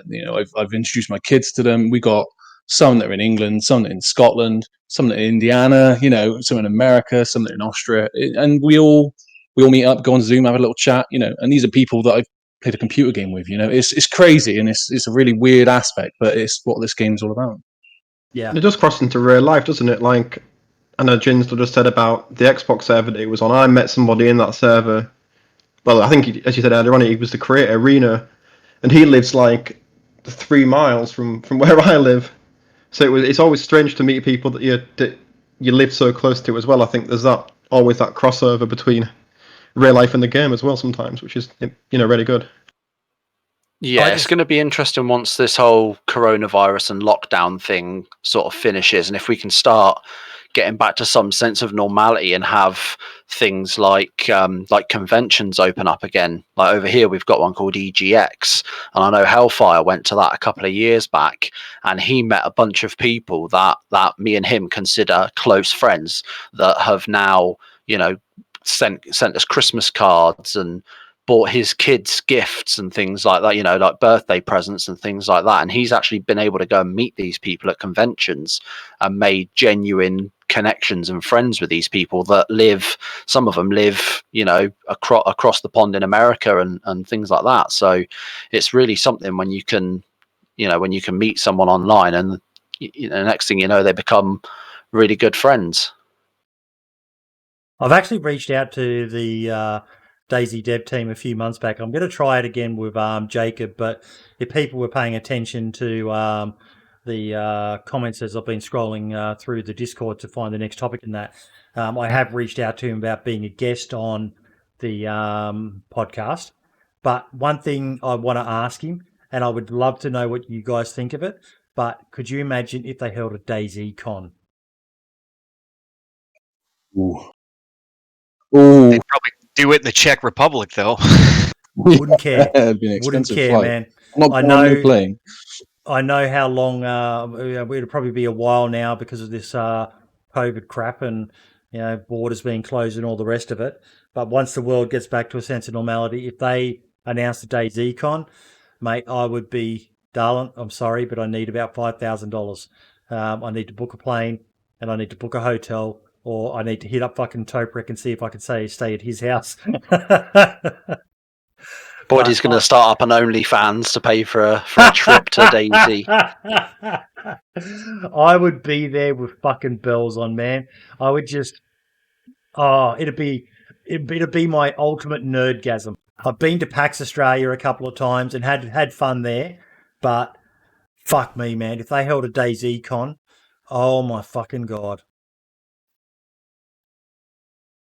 Right, gents, sorry to be a pain. I've got a split, but enjoy the rest of the stream, guys. All right. No worries, J1nzler. Thank you so much for coming in, mate. All the best. Post your channel. Pardon me, I'm about to sneeze. Oh, pardon me. Post your channel in the chat if you can, so people can check you out. But yeah, definitely. Thank you so much for coming on, buddy. No problem. Thanks for having me. All the best. But yeah, DayZ Con, man. Oh my fucking god, that would blow my mind. Well, I would almost feel like they would have to do it in the Czech Republic or at one of the locations, like rent out the Big Red Barn and have 3,000 people show up. Oh, just imagine that. That'd be fucking insane. Farmer who owns that land wouldn't know what to fucking think. All these nerdy fucking neckbeard fucking gamers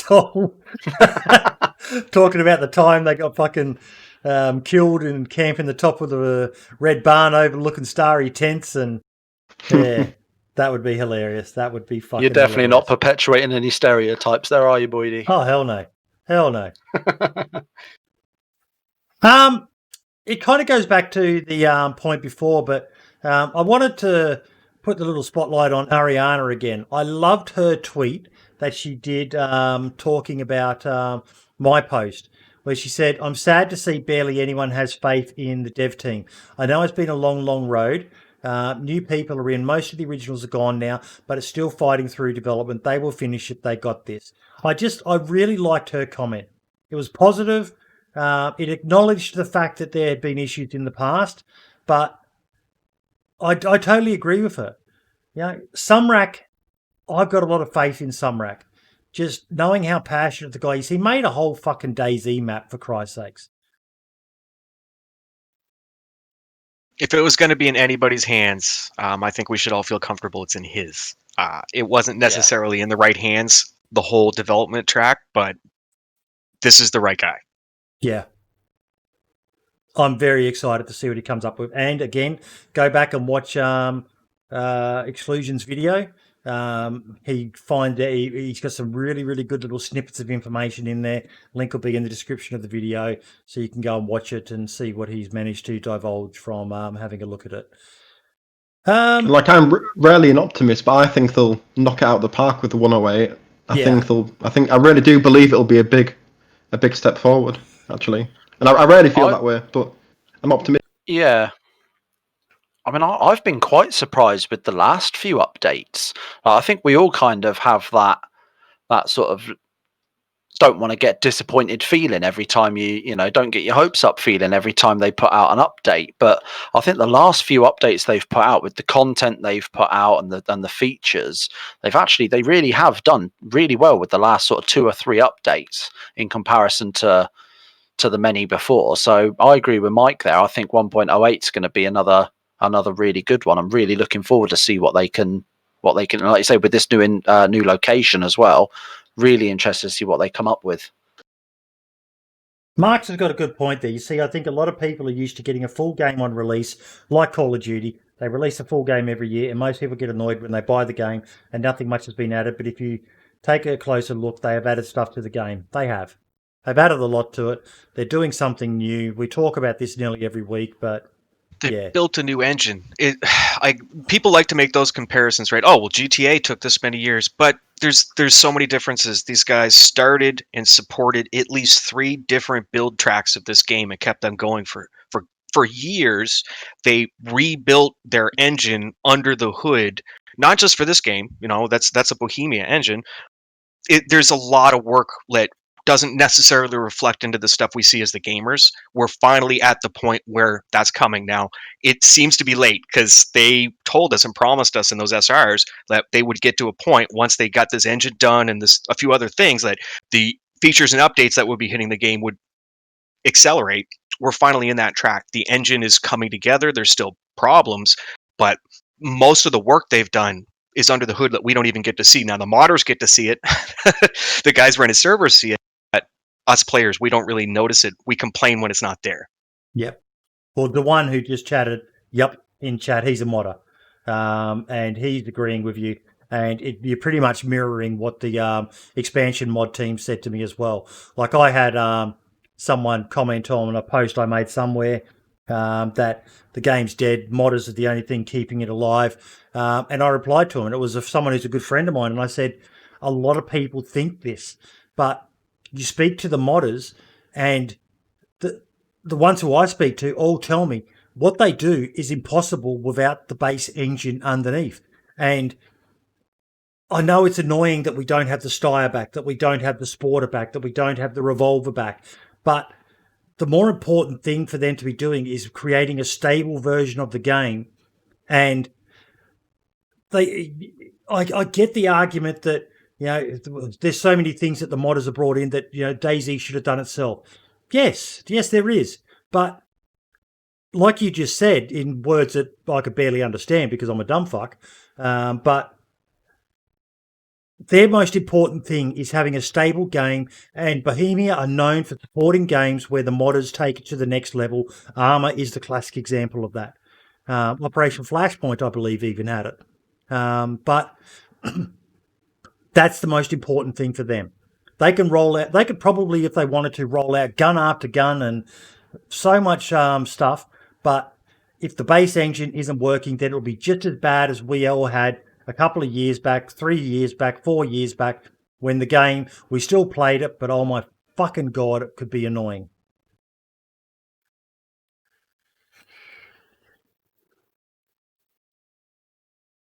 Right. And, adding in, modders, please don't take this the wrong way, but adding in vehicle models from Arma and some additional weapons where you can't necessarily do the animations properly. That there is a place for that. We appreciate that. It's not the same. So the people that are demanding, like, obviously this is a comment in jest, but demanding I want pink camo right now, that brings absolutely nothing to the core game when the work under the hood behind the scenes does, and it will facilitate all of that stuff later. And like Boydie said, honestly, you have to look at DayZ as more of the engine that they built for this isn't really for DayZ. It's for the modding community, for the next generation of games they're going to be putting out. This is the foundation level for all of that. And they've made it so moddable and modular that a lot of people feel comfortable learning how to do it that probably would have never looked at modding another game. Now, I don't mod this game. I have no idea what goes under the hood, but I know how this works, and I know what they've done is fantastic. Look at the mods we have now. Look at Medical Assistant. A modder built that mod, the advanced medical systems, exactly what a lot of people wanted in the game. Hardcore survival, medicine matters, the type of wounds matter. Yeah. And they saw that and said, well, we've already been working on that, but we'll go ahead and bring in some more stuff because we see you want it already. That actually is a core part of the game. Whereas, another gun, I would love to have the revolver back in. Is it going to change how I play? Nope. Not going to change any of the game. Unless, maybe we can do Russian roulette. I do kind of miss that. Yes. And this time I hope they get it right so that it's not on just the same repeating values again where you can cheat the system. Shh, don't tell people that. Fishy, whereabouts are you based in the world? I'm on the east coast of Canada. Okay, so this next one was the tweet in a discussion I was having. DayZ is dead, there is nothing to finish. And someone replied, DayZ is basically dead in the US in the mornings for me. When it's prime time in the UK and stuff, there will be around 14 to 16,000 players on. Once it is prime time, late afternoon evenings in the US, there are only around 3,000 to 4,000. Would you agree with that? Well, I would need to know, is he looking at the console numbers? He's looking at PC numbers and the time zone he's in. I would, to an extent, agree. Some of the servers I want to play on when I get to play are going to be low pop or full. If I'm trying to play in the evening when I've got more time, I'm not even going to get on some of these servers. Other days, I would go and there's 2-3 people, and DayZ for me requires a full server or at least half. So I would agree that depending on what time you're looking, it's kind of a dead zone. And this game is way more popular in the European area than it is in North America. I have to give credit to the Xbox and the Game Pass for making people interested. I think it's going to directly impact the amount of players on this side of the world. But definitely we're lacking in North America compared to the European. Just look at the servers and where they're hosted from. But I think that tells it. Okay.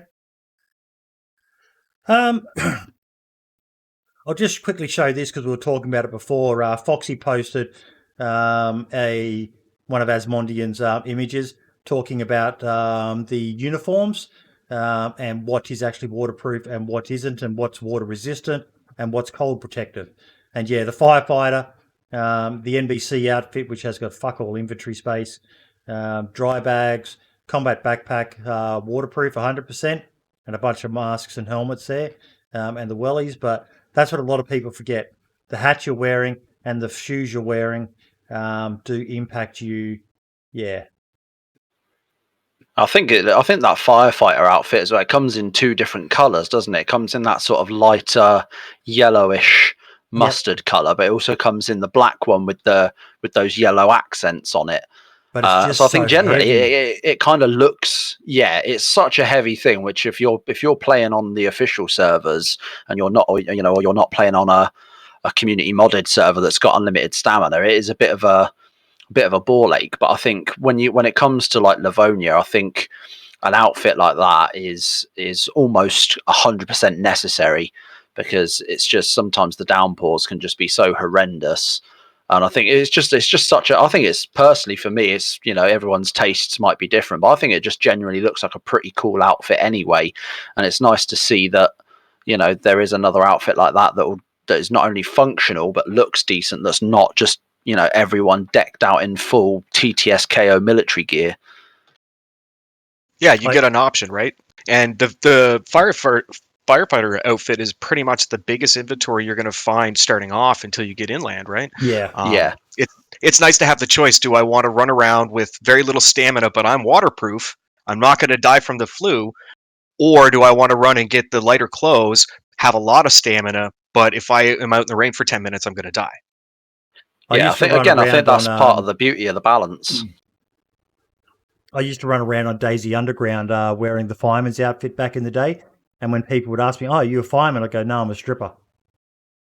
I was just getting my ready little to shtick try for a and while. make some sort of joke about you being a kissogram or something then, but you beat me to it yourself. But it was fun, and yeah, that's as much as it's easy for them to do. It's not really modding; they're just reskinning. But I do love these people like Uncooper, Windstride, and that who are doing all these mods and giving us more different outfits to wear, because it just allows you to do so much more. Yeah, it pretty much used to be that, and yeah, as you said, you get the fireman's outfit because it had the most inventory space, and then you get to the military and you'd grab the military gear because it had the most inventory space.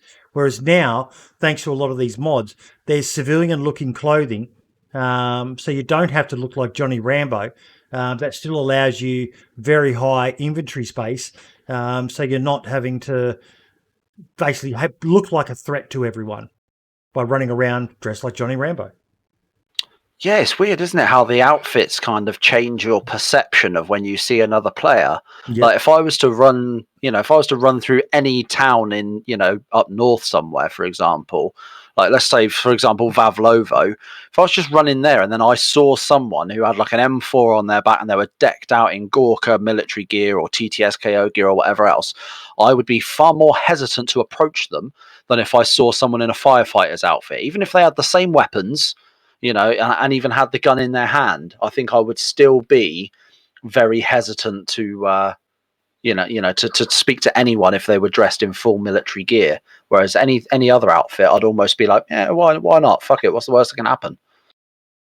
It's kind of like the skins from the mod. Some servers used to run the bandit and hero skins, So if you were killing other players all the time, eventually you're going to spawn, and you can't change it. You're going to spawn in a bandit outfit, and people are going to know you're a bad guy. On the flip side, if you don't kill a lot of people, you kill a lot of zombies, you end up spawning in with the hero outfit, the blue checkered shirt and stuff. And you could literally dictate how you're going to interact with these people from 1,000 meters away just by what they're wearing. Yeah, there's a really good mod called Skin Infected as well, which can be quite interesting, because if you kill a zombie, you can skin it. You'll get infected meat, but you can also get infected skin, which you can then craft into clothing items. You can get like a hat, an infected skin face mask thing, jacket, trousers or pants, and you look then like some sort of weird cannibal king, and it's definitely adds something to have a different outfit like that, like you say, changes the dynamic a bit. They called me crazy. I was before any of the real modding hit, and I've been begging for that feature. Why can't I kill a player and skin them and wear them as a skin suit? It's sick and weird, but think about it. It does add another level to the game. Yep. I can wear your face. I'm going to wear your face, and I'm going to run to the beach, and I'm going to find you after you respawn, and I'm going to wear your face. I would love for them to add, and I know this would be a long way down the track, but add more customization of your character. Not just picking from, about 20 different character models, but being able to customize your character like you can do in a lot of other games. That would be very fucking good for me. Yeah, and I think that skin infected thing as well, like you say, if that was a genuine feature, like Fishy just said, being able to kill a survivor, wear their face, and go and hunt them down on the coast, I think that'll be perfect for someone like Uncle Ray Ray to take that to a whole new level that I don't think anybody's even remotely ready for. Even Danny Boy. Oh. Yeah. The content that would come out both on Twitch and on YouTube of that one, if that feature was to ever get implemented, would just be completely manic in the best possible way. Yeah. Right? If you want to view this game as a PvP game, fine, but you should conform into the survival aspect of that game. Be a bandit, and there should be a reason for you to do it, like collecting people's faces or ears or fingers. Who knows? But that does add something to the game for a lot of people. And when those people feel like doing interesting role play type stuff, it benefits everybody that interacts with them.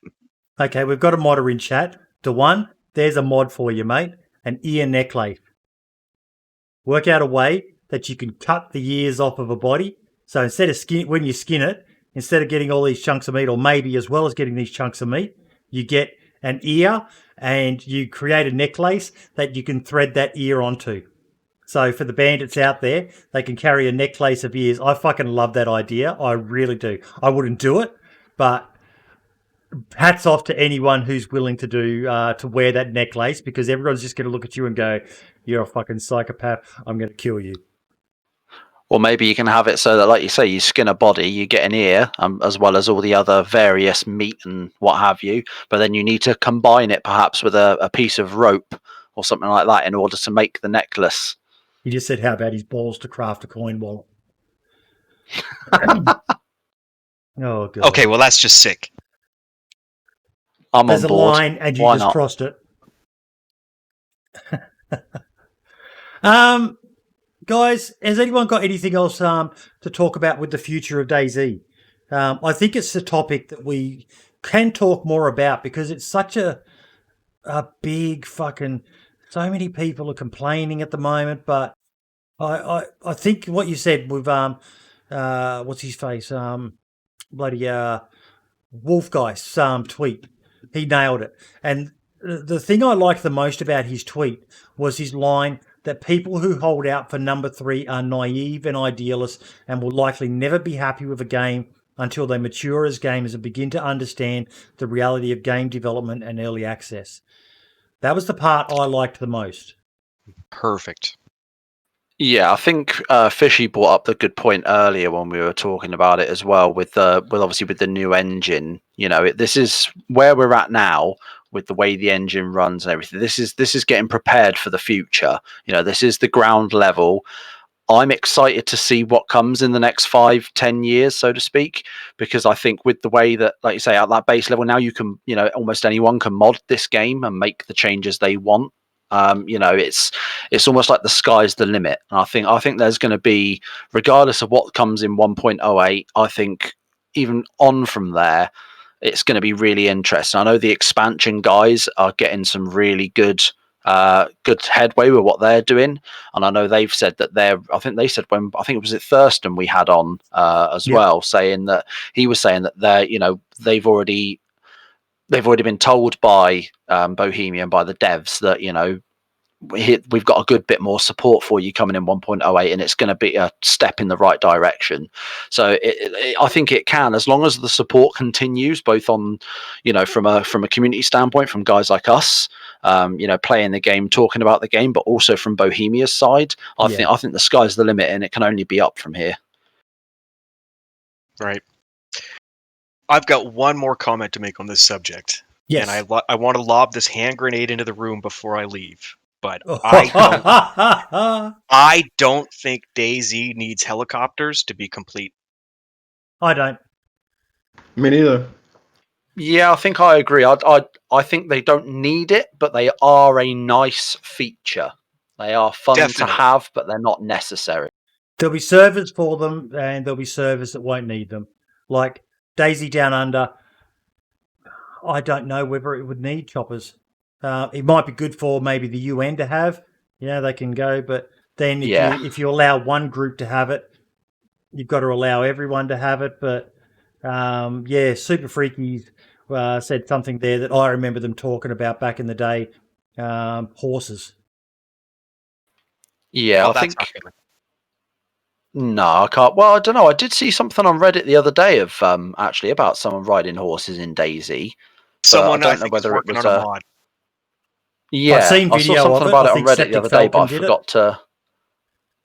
Yeah, I think when it comes to things like the expansion mod as well, being that they've got helicopters and the way their helicopters work are really good, I think a mod like that, I think they're going to have a lot of features that you can turn on and off on your server depending on what you want. So for example, if you want to put the expansion mod on your server because it makes everything look better and it's got 3 features you want but 10 features you don't, I think you can still just turn those 3 features on and keep the other ones you don't want off, so you can really customize your server to the way you want it to run with that mod, which I think is definitely the best way to go. Sergeant Seds has just said, do you think they'll add boats in vanilla? It would be nice. I don't. Yeah, I doubt it too. I don't know if I'd want like the speedboat style things though. I think it would be really funny to see the like little rowboats, and your character literally goes through an animation of rowing with oars on either side. I think I'd like to see boats if there was more varied islands, like I know they've Yes. teased years and years and years ago, hadn't they? And if there was that moderation to the map, then I think boats would be really cool. But at present, I don't think it's an essential feature.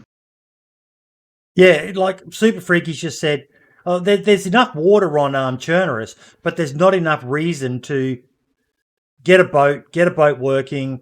Where are you going to store it? How are you going to get it to the water? There's a lot more that needs to be fleshed out, and I do agree that there needs to be more islands with good loot. Far enough out that you'll die of hypothermia if you try to swim there. So they're only accessible by a boat or a chopper to make people want to go out there. To more diversity, more. One of the things I've said many a time is there needs to be more attractions, and that's why I'm interested in this cold location they're coming up with. But there needs to be reasons for people to travel the map, and it's one of the things I liked about some of the patches in the past where. Remember when Belota, you could always go to Belota and come out of there with firearms. Belota Town, that was. Scaliste Island, you go to Scaliste Island, you'll come out of there with a sniper or a Mosin at the bare minimum. There were certain locations you went to because you knew you would find something there. And I actually like that as a mechanic because it makes you travel the map to get the things you need to be able to survive. Well, that's core loop. That's the core loop of the game. If you take everything away from this game, the core loop is you have a need to move around the map to find stuff. And the fact that you can't go any one spot and get everything you need to survive is the whole reason the rest of the map even works, and that you can have weird encounters and crazy events that happen in the game without that need. And that's why I don't necessarily want to play on servers with traders or economies or any of that stuff, because it cuts a lot of that out to an extent. Yes. Because why would you go around to the bumblefuck nowheres to loot a village when all the high tier loot that you get money for is up in the base? So you're just going to go back and forth from the base. It's going to be exactly what it was like all the way back in the Jensen Novo's day, when people would sit in Novo Square and wait for people to come back from the military bases on supply runs, and then everybody would just trade. And there was hardly anything going on. There was 40 people on the server, and they're all crammed into that one square trading. And it was just, and you could just sit in the woods and wait, and maybe an hour before somebody would run by, but you would definitely be able to tail somebody and take them out as soon as they left the safe zone and got into a military base. I'm not saying I did it. But I am excited for these dynamic economy traders to see how some servers roll them out, where the trader only has the items that have been traded to it. That is something I am very open to seeing because, like DayZ Down Under, for example, I quite often play in the morning and there's no traders on. So I can't actually, because of the time that I get to play, I can't actually do a trade with play a trader in the game. So having an AI trader that could, they supply the AI trader with whatever they can loot, I think could add just something nice for ease of gameplay. I'm not saying I want DayZ to be easy, but you think about it, a trader logs off in his building. If someone knocked on the door, you'd wake up and you'd go down and service them. So I'm kind of curious to see how that all works out. Have you seen the footage of J1nzler trader mod Fishy? Yeah, I saw a little bit. I'm very interested to see. I think it'll be better implementation than the way stuff is working right now for a lot of servers, because Oh, yeah. I feel like it does skew the loot economy considerably and The almost unlimited negates. supply of everything. Well, there should only be so many things, and that was one of the great things about this game when I first started playing. Is am I going to find that SVD? Am I even going to find one up there? I might spend 3 hours getting there. There Yep. might not even be one because there's only so many. Well, now whatever. I can just run over here, trade them a whole bunch of shirts, and I'll get an SVZ. Do you think they would add wild dogs? They did talk about companion animals, but that's gone. I haven't heard them say anything about them ever coming back. No, More I animal know that the predators. Yeah, I think I know the expansion guys have added in rabbits, but they're still working on them because it's one of the funniest things when you run through a field, see a cute little bunny rabbit, and it cockadoodle doos at you like a chicken at the moment. So, but it's still, it's a step in the right direction for animals. I think Wasn't we do there need foxes for a little bit while? more. I think there was back in the day. Yeah, I know Yeah. that they're still in the code of the game. You can still see them if you're like an admin, you have access to the admin spawner. You can still see sort of fox meat and pelts and stuff, but I don't think you can actually do anything with them because they've been taken out by the developers. But I think the back end code is still there for them. Yeah, I just had that memory then, foxes. And I do remember the rabbits, Frankie's famous Run Rabbit Run video where the hacker transported them all to an island and turned them into rabbits. Oh, God, yeah. I don't think I've seen that one. I think I'm going to have a little Google of that one later. Oh, it's a funny video. Watch it. It's a funny video. Some hackers do things to give people a laugh, and this was clearly a laugh. And then he turned them all into players, and they all had Uber guns, and it just turned into a big death match on this island. It was quite a funny. Yeah, it was like, okay, the hacker's kind of ruining it, but at least he's made something fun. There was all these rabbits just running around this island, and he found this weird song, "Run, Rabbit, Run, Rabbit, Run, Run, Run." Yeah, it was quite funny. Now, speaking of which, that leads us into the final segment, which is, let me find it, Foxy Pote. How did you word it again? I've got an idea. Don't know if you guys want to add it. How about anyone on the podcast picks one piece of community content to talk about? Kind of like the community spotlight, a video, mod, even a picture from Asmondian, even a server you guys played. Would be interesting getting everyone's opinion on certain things. I'm going to start everyone off. The man has been in the chat. Blueberry coming back to DayZ. For those who don't remember him, I know I talked about him earlier, but Blueberry was more well known as an offsider of Mr. Blackout back in the day. He featured in many of Blackout's videos along with Gavin Mike, his two ever loyal companions, and it has been absolutely amazing to see one of the guys who I idolized. He's only got about 5,000 subs on YouTube. He deserves a lot more. He also streams, but his videos, I've been absolutely loving them. And it kind of tied in with what you were talking about earlier, Fishy, I think it was, with the bandit skins and that. The server he's been playing on is DayZ Mod Inception, and they've actually tried bringing back the bandit skins and that. You can find they're trying to bring back the old mod feeling of DayZ, where you find the outfits in paper bags that you cut open with a knife and it spawns the gear. And they've got bandit gear, firefighter gear. The bandages are in little green pouches. The drinks are the old drink skins. The player, when you run, makes that old clucking noise that was so synonymous with DayZ. They're really trying to bring back that old mod feel. So it's great watching videos from a guy who I used to watch back in those days, playing on a server. Definitely worth checking out his series. He's been pumping out the videos lately. So he's my community spotlight of the week. Who wants to go next? I've got a really boring. I'll go first then. Yeah, no, go on, Mike. After you, mate. I've got a really boring one actually. It was.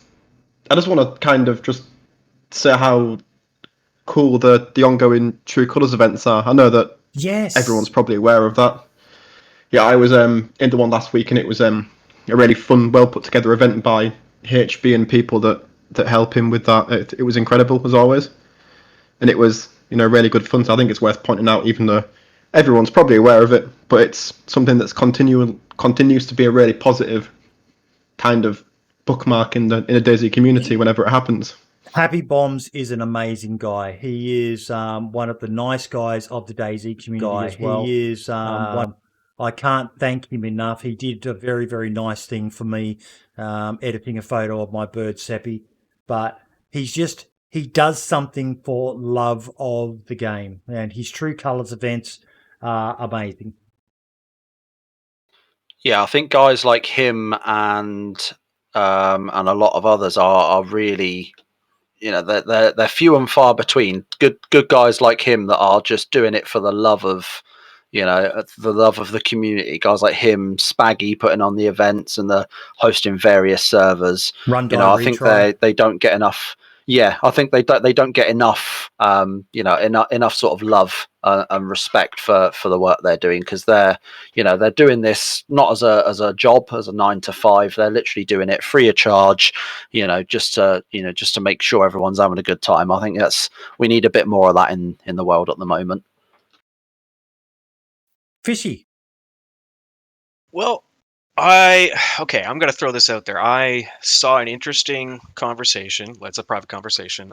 If anybody remembers the Jensen Novo, after Yes. that server community disbanded, the Roundtable Gaming community formed Yep. with a bunch of members that used to be there. And they put so much effort into trying to host servers people wanted to play on. But it kind of broke my heart when they shut their servers down. But they've been also following the DayZ expansion project. And there was some conversation back and forth about they almost want to consider starting another server.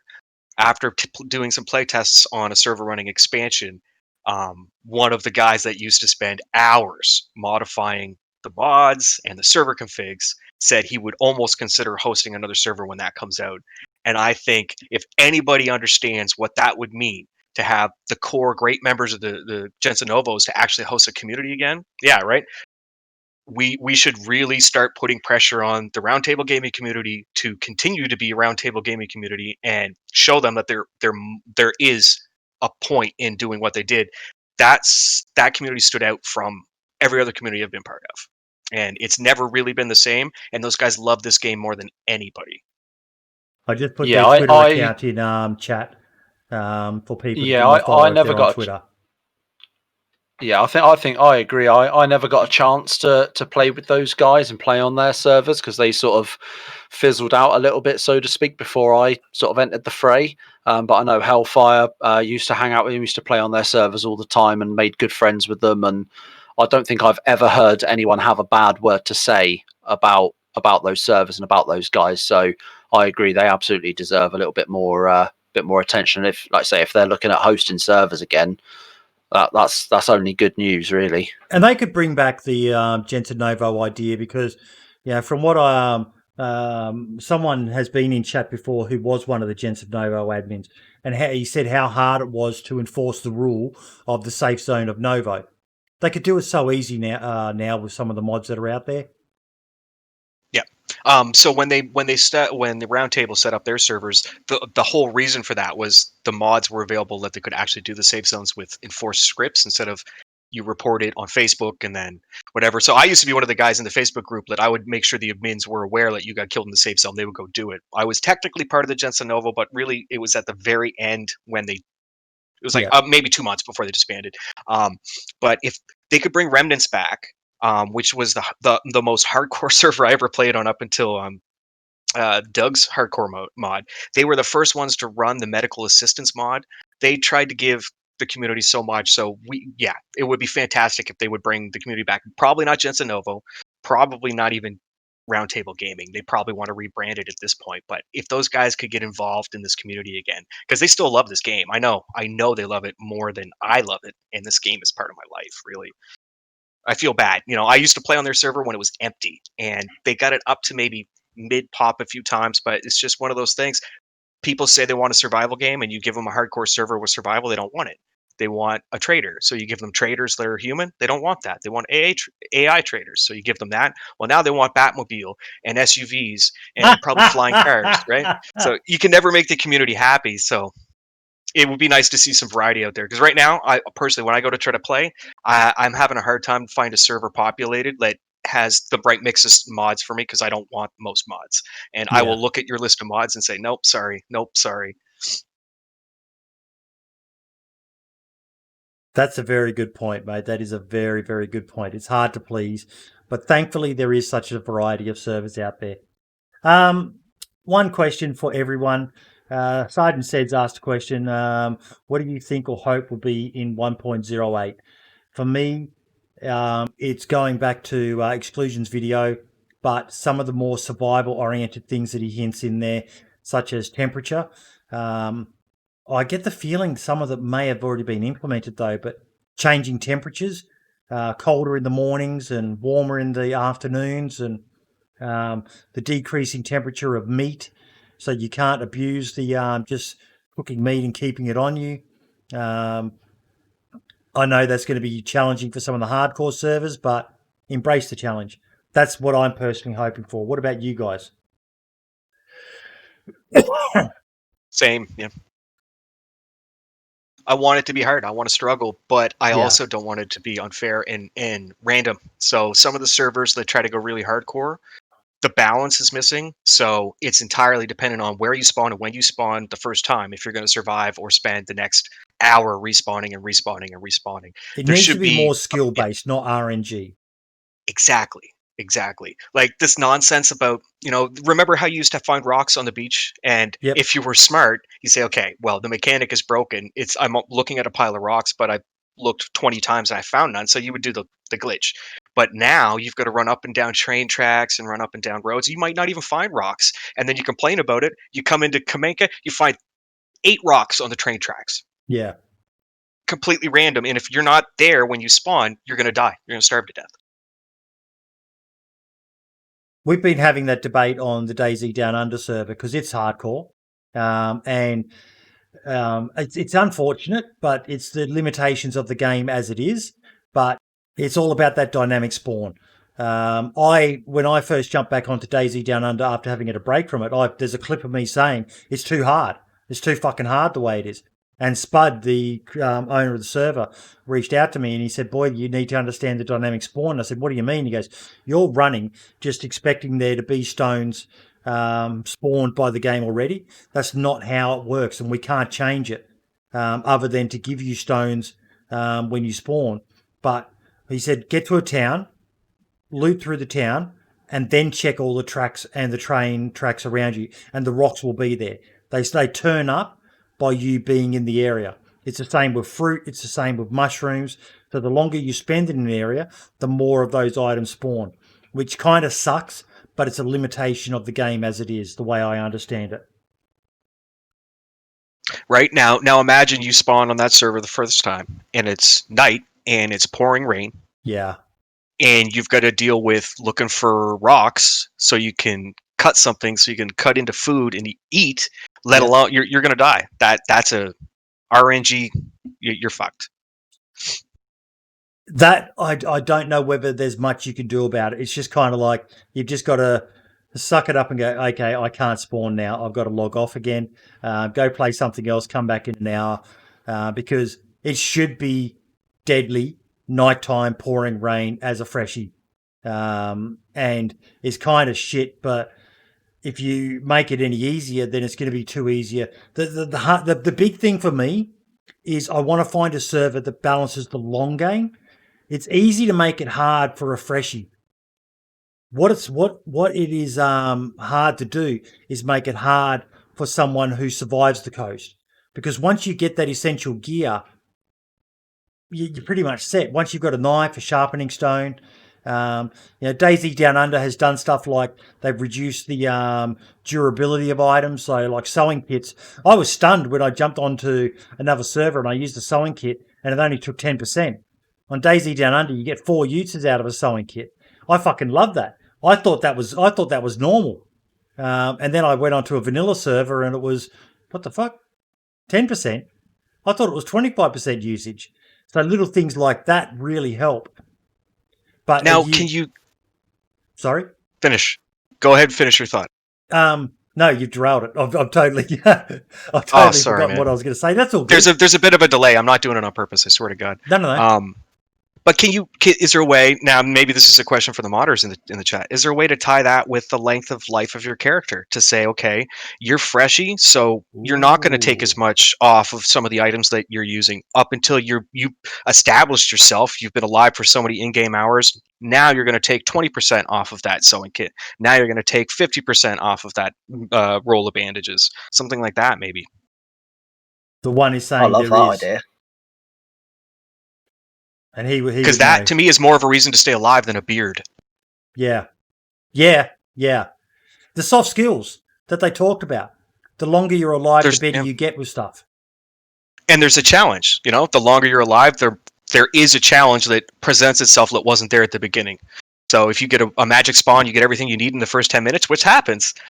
It doesn't matter in the end game because you're still going to be balanced back out by the mechanic.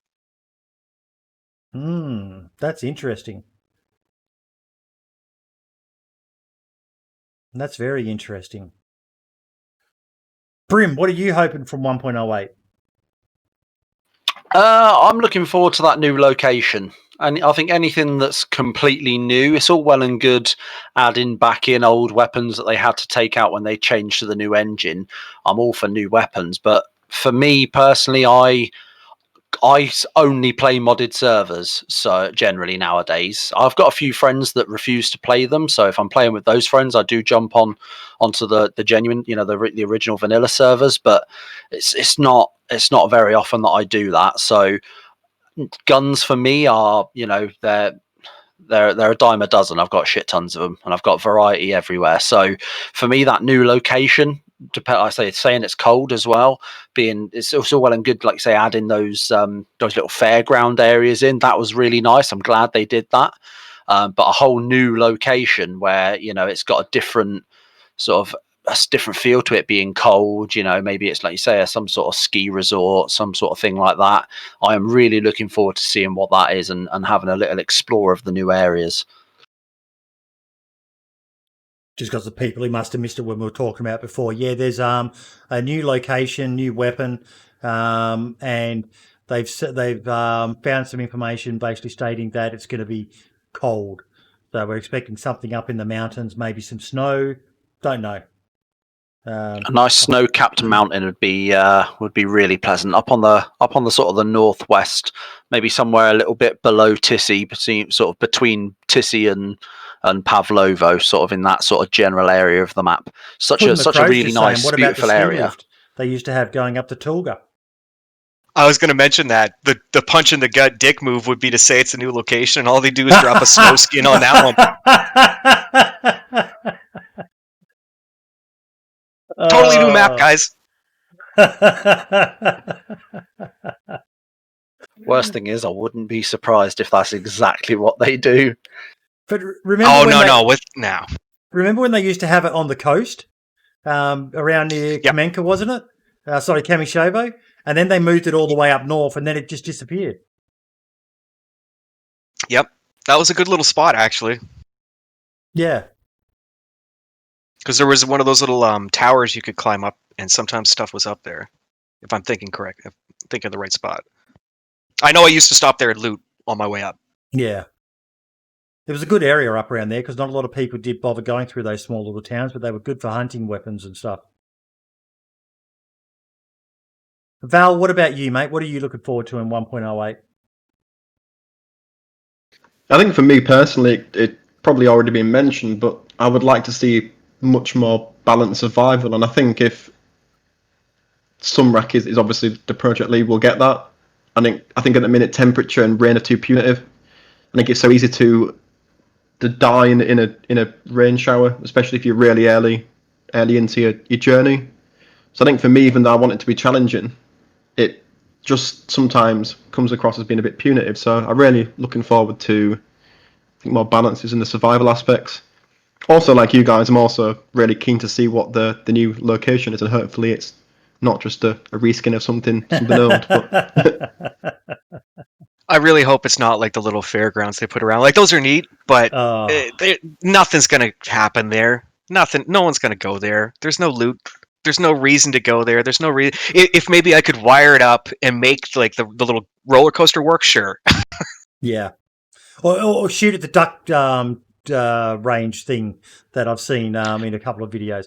But I literally see them and go, oh, there's going to be nothing worth going there. I want locations, like I said before, that give me a reason to go and visit them.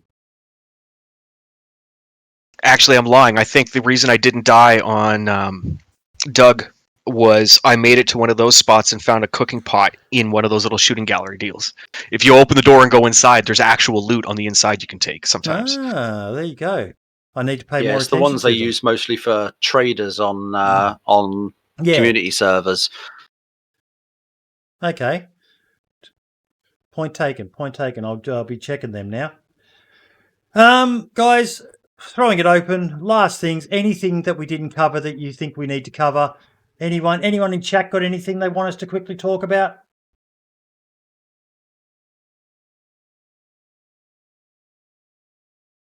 No? Thank you all so much. J1nzler, thank you so much for coming in, mate. I know you had to run away. Yeah. I bet I bet it's Dean All's Everest they are adding in. Now that would be awesome. They put a mountain in, they call it Everest, and at the top Dean Hall zombie is standing there waiting for you. Or a flag with his face on it or something like that. No, a zombie, and when you kill it, you get a rotten kiwi. Yes. I'd buy that. Yeah. I'd pay extra for the DLC for that. And that rotten kiwi, if you feed it to someone, it kills them instantly. That's just some savage banditry right there, and I am all on board with it.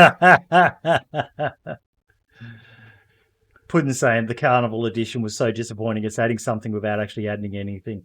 Yeah, it just didn't feel. Yeah, like you said, it'd be nice if you could power them up or something like that and get some Carnival music going. I don't know, but it just, to me, it wasn't really a stimulating edition. It was kind of, oh, that's nice. Okay. I'll just run straight past it and ignore it because yeah. But no. Anyway, guys, thank you all so much once again.